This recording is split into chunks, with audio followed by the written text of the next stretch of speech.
Here we've got the Montpellier wine fridge.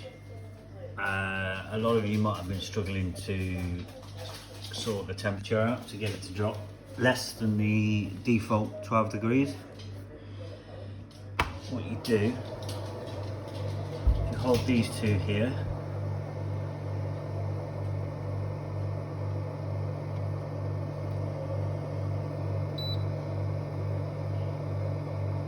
beeps. 5 degrees is the lowest it will go, but I've managed to drop it down to 5. And then what I did was just hold the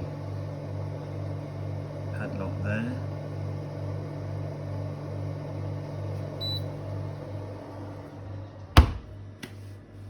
And now it's just gone up 1 because I opened it, but it is dropping down, and it should be dropping down to about 5 degrees.